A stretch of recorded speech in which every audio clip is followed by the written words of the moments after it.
இது மகிமை நேரம். பிதாவாகிய தேவனாலும் கர்த்தராகிய இயேசு கிறிஸ்துவினாலும் உங்கள் எல்லாருக்கும் கிருபையும் இரக்கமும் சமாதானமும் உண்டாவதாக.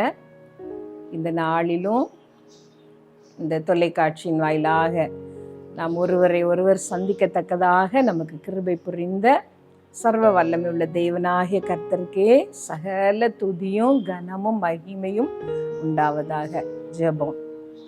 சர்வ வல்லமை உள்ள எங்கள் நல்ல தகப்பனே, இந்த நல்ல நாளுக்காக உம்மை நாங்கள் ஸ்தோத்திரிக்கிறோம். இந்த நல்ல மத்தியான பொழுதுக்காக உம்மை நாங்கள் ஸ்தோத்திரிக்கிறோம்ப்பா, ஸ்தோத்திரிக்கிறோம். நாங்கள் எங்கள் வீடுகளில் அமர்ந்தபடியே உடைய வார்த்தைகளை கேட்க தேவன் தந்த அந்த பெரிய கிருபைக்காக உம்மை நாங்கள் ஸ்தோத்திரிக்கிறோம். இப்போதும் கர்த்தாவே, எங்கள் எல்லாருடைய மனதையும் உடைய வார்த்தைகளை கேட்க நீர் ஆயத்தப்படுத்தும்.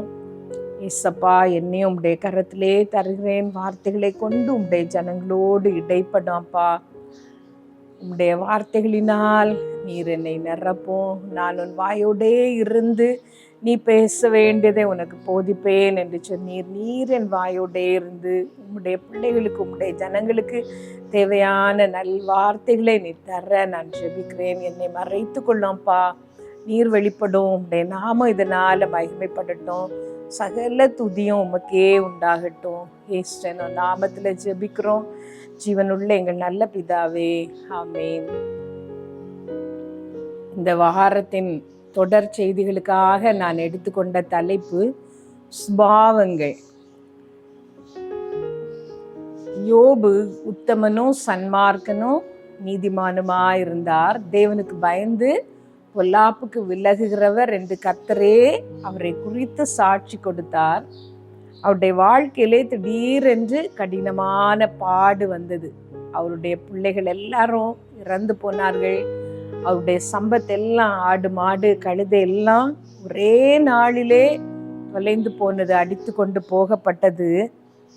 யோபு தனியாக இருந்து நொந்து கொண்டிருந்த பொழுது அவருடைய சிநேகிதர்கள் ஒவ்வொருத்தராக வந்து அவருக்கு ஆறுதல் சொல்லுகிறோம் என்று எதையெல்லாமோ அவரிடம் பேசினார்கள். சரியான காரணம் தெரியாமல் ஒவ்வொருத்தரும் ஒரு காரணத்தை கண்டுபிடிக்க முயன்றார்கள். அவர்கள் எல்லாரும் பேசி முடித்த பின்பு கர்த்தர் பெருங்காற்றிலிருந்து யோபுவோடே பேசினார் என்று சொல்லி நாம் பார்க்கிறோம். கர்த்தர் என்ன பேசினார் என்றால், அவருடைய வல்லமையை யோபுவுக்கு சொன்னார். நான் பூமியை அஸ்திபாரப்படுத்துகிற பொழுது நீ எங்கே இருந்தாய்? மழைக்கு ஒரு தகப்பன் உண்டோ? இடி முழக்கத்தை நான் பிரயோகிக்கும் விதத்தை நீ அறிவாயோ? கல்மழைக்கு ஒரு பண்டசாலை உண்டோ? இதெல்லாம் உனக்கு தெரியுமா? நீ எங்கே இருந்தாய் அறிவாளியானால் என்று சொல்லி தன்னுடைய சிருஷ்டிப்பின் வல்லமையை யோபுவுக்கு சொன்னார். சொல்லிவிட்டு ஒரு வசனம் அவர் சொன்னார். அந்த சிருஷ்டிப்பின் வல்லமையை சொன்ன பிறகு சொல்லி கொண்டிருக்கும் பொழுது ஒரு வார்த்தை யோபுவை பார்த்து கேட்டார். இந்த நாளின் செய்திக்காக அந்த வசனத்தை நான் வாசிக்கிறேன். யோபு 38 அதிகாரம் 36 வசனம். அந்த கரணங்களில் ஞானத்தை வைத்தவர் யார்? உள்ளத்தில் புத்தியை கொடுத்தவர் யார்? தன்னுடைய சிருஷ்டிப்பின் வல்லமையை சொல்லி கொண்டு இருக்கும் பொழுது கர்த்தர் சொன்ன ஒரு வார்த்தை, அந்த கரணங்களில் ஞானத்தை வைத்தவர் யார்? உள்ளத்தில் புத்தியை கொடுத்தவர் யார்? இந்த வசனத்தை சொன்ன பிறகு விலங்குகளுக்கு அவர் கொடுத்திருக்கிற வல்லமை, விலங்குகளுக்கு அவர் கொடுத்திருக்கிற சுபாவங்களை அவர் சொன்னார். கழுகை பற்றி, சிங்கத்தை பற்றி, காட்டு கழுதை பற்றி, வரையாடுகளை பற்றி, ஒவ்வொரு விலங்குகளையாக, குதிரை பற்றி, குதிரைக்கு நீ வீரியத்தை கொடுத்தாயோ, அது பட்டயத்துக்கு கலங்காது, பட்டயத்து எக்காலத்தின் சத்தத்தை கேட்கும் பொழுது அது எகிரி கொண்டு எழும்போம் என்று சொல்லி தான் சிருஷ்டித்த தன்னுடைய சிருஷ்டிப்பின் குணாதிசயங்களை, சுபாவங்களை அவர் யோபுக்கு சொன்னார். கர்த்தர் யோபோடு பேசின காரியங்களை எல்லாம் நாம் பார்க்கும் பொழுது அவருடைய வல்லமை, சிருஷ்டிப்பிலே அவர் காண்பித்த அவருடைய வல்லமையை நாம் புரிந்து கொள்ளலாம். ஒவ்வொரு விலங்குக்கும் ஒவ்வொரு குணாதிசயத்தை, ஒவ்வொரு சுபாவத்தை கொடுத்தார். அந்த சுபாவங்களோடு ஒன்றை நாம் சிருஷ்டிக்க முடியாது. மனிதரால் முடியாத அவருடைய வல்லமையை நாம் அதிலிருந்து அறிகிறோம். இந்த சுபாவங்கள், விலங்குகளின் சுபாவங்களை பற்றி அவர் சொல்லும் பொழுது, அந்த கரணங்களில் ஞானத்தை வைத்தவர் யார் என்று சொல்லி யோபை பார்த்து கேட்டார். கர்த்தர் படைத்த ஒவ்வொன்றும் தனித்தன்மை வாய்ந்தவை என்பதை நாம் இதிலே கண்டு கொள்ளலாம். பிகமோத் என்ற ஒரு விலங்கை பற்றி அவர் சொன்னார். லிவியாதானை துண்டினால் பிடிக்க கூடுமோ என்று சொன்னார். ஒவ்வொரு விலங்குகளுக்கும் ஒவ்வொரு சுபாவம் இருப்பதை அவர் வெளிப்படுத்தினார். அப்பொழுது யோபு சொன்னார், தேவரீர் சகலத்தையும் செய்ய வல்லவர், உம்முடைய வல்லமைக்கு முன்பாக நான் எம்மாத்திரம், நான் என் வாயை பொத்தி கொள்ளுகிறேன் என்று சொன்னார். விலங்குகளை, ஒவ்வொரு விலங்கையும் ஒவ்வொரு சுபாவத்தோடு படைத்த கர்த்தர் மனிதராகிய நம்மையும் கூட அப்படியே அவர் சிருஷ்டித்திருக்கிறார். கோடி கோடியான ஜனங்களை அவர் சிருஷ்டித்திருக்கிற பொழுதிலும் ஒவ்வொருத்தரும் தனித்தன்மை வாய்ந்தவர்கள். ஒருவர் மற்றவரை போல இருப்பதில்லை. அழகிலே, நிறத்திலே, உயரத்திலே, குணாதிசயத்திலே, சுபாவத்திலே ஒருவர் மற்றவரை போல இருப்பதில்லை. நம்ம எல்லாரையும் தனித்தன்மையோடு தான் அவர் படைத்திருக்கிறார்.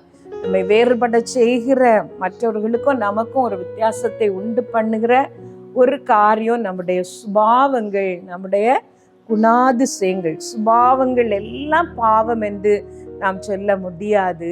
அந்த சுபாவங்களை கர்த்தருக்கு ஏற்றதாக நாம் பயன்படுத்தும் பொழுது அது ஆசீர்வாதமாக இருக்கும். நம்முடைய விருப்பத்தின்படி நம்முடைய மனசும் மாமிசமும் விரும்புகிறதை நாம் செய்யும் பொழுது அது கர்த்தருக்கு விரோதமாக இருக்கும். கர்த்தருக்கு சித்தமானால் இந்த வாரம் முழுவதும் சுபாவங்களை பற்றி நாம் தியானிக்க இருக்கிறோம். இதை கேட்கிற நீங்கள் உங்களுடைய சுபாவங்களை ஒரு நிமிடம் யோசித்து பாருங்கள். உங்கள் குணாதிசயங்கள், கர்த்தர் உங்களுக்கு தந்த விலையேற பெற்ற அந்த குணங்களுக்காக, அந்த சுபாவங்களுக்காக அவருக்கு நன்றி சொல்லி பாருங்கள். உங்களை உங்களாகவே அவர் படைத்ததற்காக ஆண்டவருக்கு நன்றி சொல்லுங்கள். ஆண்டவரே, என்னை நானாகவே நீர் சிருஷ்டித்ததற்காக உமக்கு ஸ்தோத்திரம். எனக்கு தந்திருக்கிற குணங்களுக்காக உமக்கு நன்றி. என்னிலே நீர் வைத்திருக்கிற எதிர்பார்ப்புகளுக்காக உமக்கு நன்றி என்று சொல்லி கர்த்தர் உங்களுக்கு தந்திருக்கிற அந்த சுபாவங்களுக்காக, அந்த குணாதிசயங்களுக்காக நன்றி சொல்லுங்கள். கர்த்தருக்கு சித்தமானால் இந்த வாரம் அந்த சுபாவங்களை பற்றி நாம் தியானிக்கலாம். இந்த நாளின் செய்தியை நாம் ஜெபித்து முடிப்போம். சர்வ வல்லமையுள்ள எங்கள் நல்ல தகப்பனே, இந்த நல்ல நாளுக்காக உம்மை நாங்கள் ஸ்தோத்திரிக்கிறோம்ப்பா. ஸ்தோத்திரிக்கிறோம். இந்த நாளிலும் உம்முடைய வேதத்தின் அதிசயங்களை காணும்படி நீர் எங்களுக்கு உதவி செய்ய நாங்கள் ஜெபிக்கிறோம். ஆண்டவரே, நாங்கள் இந்த வாரம் தியானிக்க போகிற இந்த தியானங்களை எங்கள் ஒவ்வொருவருக்கும் ஆசீர்வதித்து தாரோம். ஆவியானவர் எங்களோடு இருந்து நீர் இடைப்படும். இந்த வார்த்தைகள் உம்முடைய நாமத்தை மகிமைப்படுத்துவதாக இருக்க நீர் உதவி செய்யும். எங்கள் ஒவ்வொருடைய வாழ்க்கைகளும் கர்த்தாவே உமக்கு பிரீதியாக அமையும்படி எங்களை நீர் எடுத்து உம்முடைய சித்தம் போல நீர் பிரயோஜனப்படுத்தும். உம்முடைய கரத்திலே எங்களை தருகிறோம். இயேசு சொன்ன நாமத்தில் கேட்கிறோம். ஜீவனுள்ள எங்கள் நல்ல பிதாவே, ஆமென்.